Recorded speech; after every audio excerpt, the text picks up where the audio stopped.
So a couple of the strategies are, if you want to save money too, is don't dump half the bottle out. But what some coaches, what some parents will do is take a bottle of a sports drink and dilute it, put water in it, put ice in it, and cut it back a little bit. Then it's absolutely fine. Some people don't like the taste of water. That will help with that. Some people like to have their sport drink. That's okay too. The other thing that you need to be aware of, and parents need to be aware of, Sure. are some of the things that are ridiculously caffeinated, over-carbonated, over-sugar-rated, and just bad for your body and horrible for kids. I know I'm not going to get into all the different monster types of things. And again, if you look at some of those, there used to be the little cans of things. Now those cans are like mega cans. So you're taking in more caffeine than your body needs. And especially for the types of events that these kids are involved with. I mean, at the higher professional and collegiate level, we're watching what's going into to those kids and athletes.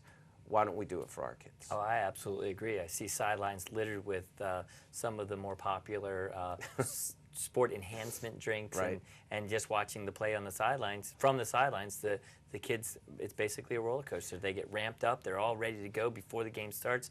Game starts, the kids are interacting, they're playing well, and all of a sudden they lose a step, like, as you said earlier, or they literally fall off, and there's nothing left for them, and coach is yelling, why aren't you making this play or that play? And the fact is their bodies aren't physically capable of responding anymore because of that experience that they had with that, especially the caffeine that's Right. in some of these drinks. I mean, there are three strikes: caffeinated, carbonated, sugar-filled, or even some of the ones that are filled with NutraSweet are just horrible for kids.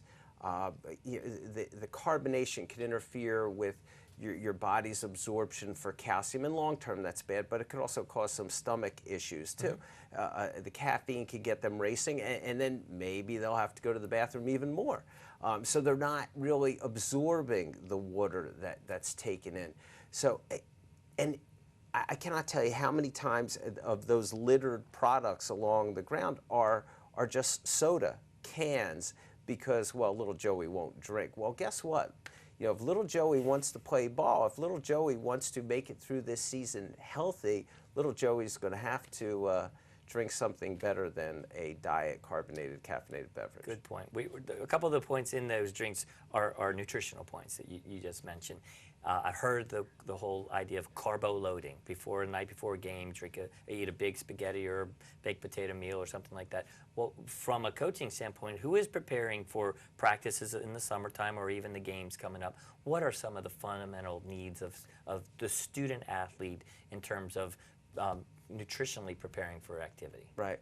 Carb loading and those night before meals are essential for the distance runner, are essential for even a high school football player who is going to be laying it out there, especially in some of the smaller schools where they have players that are playing both ways. Sure.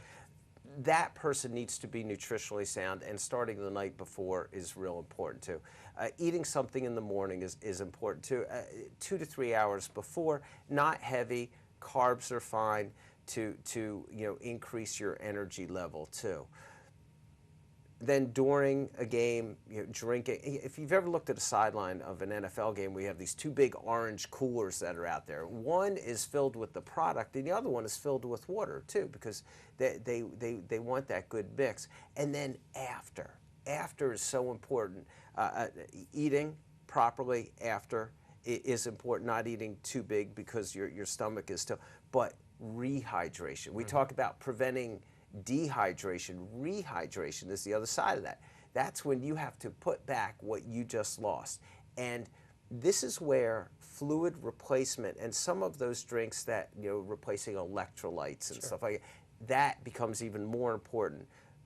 You have about an hour to an hour and a half, possibly even 2, depending on the research you look at, that says, okay, if you want to rehydrate, if you don't want muscle tissue to break down, if you don't want your injuries to get worse, you need to rehydrate within that. Now, rehydrating does not mean going to the local ice cream place and having a milkshake and having a soda type thing. Rehydrating is the watered down sports drinks or water itself, just to rehydrate, get things back into your body so parts of your body don't break down because of the activities that you just participated in. So rehydration is real important. I know at the high school level there are limits on the amount of time you can practice in a day, but really practice, that start and finish really isn't the distance of a practice or the duration. It is the good breakfast in the morning, the reasonable lunch during the day, the practice after the school, and then the meal either, well, it's probably going to be once they get home from the practice, along with that rehydration. For the youth sport athlete who comes home from school before going out 5:30, 6 o'clock in the evening and to participate in those types of activities, what about that period between school and the beginning of practice? Again, I'll go back to some of my experiences. For a while, we were getting candy bars at halftime. Right.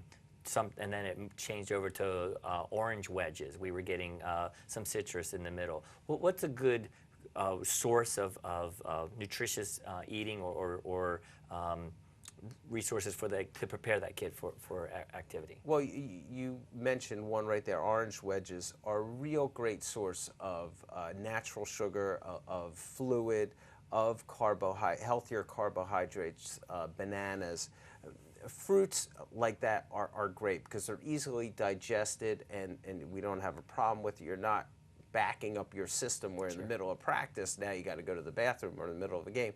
So those things actually are perfect, and those are some of the things that are found in at halftime at the collegiate and professional Good to level. know. Good. So that's you just got one of the secrets.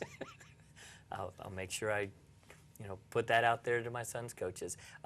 One of the things we talked about with the rehydration was the preventative side of reducing the risk of injury. Let's talk a little bit about injury at the rec league and the high school level. Statistics are showing that those numbers are going up. Right. They are going up, and some of it is because they're getting reported more. Coaches are pulling the trigger faster to say, hey, I'm not sure, you should see your doctor. Or parents are becoming more active in getting more help in dealing with an injury. Injuries, number one, if an injury happens, the quicker you deal with it, figure out what it is, and get a child better, less likely it is to linger around. I see kids now, and I'll call them kids that are in college or even beyond college, that got hurt at a younger level, and it was like, just rub it, it'll go away. You can only rub it for so long before it won't go away.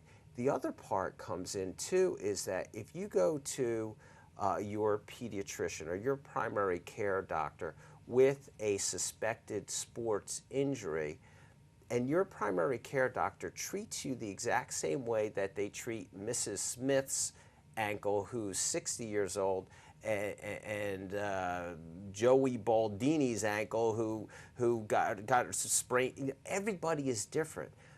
Doctors have to look at what was the mechanism of the injury. You can't just look at an injury. How did it happen?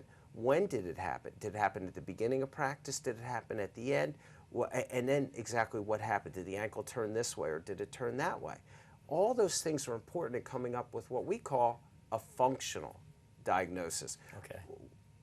How did it happen? Because that's how you have to know how to put it back together again.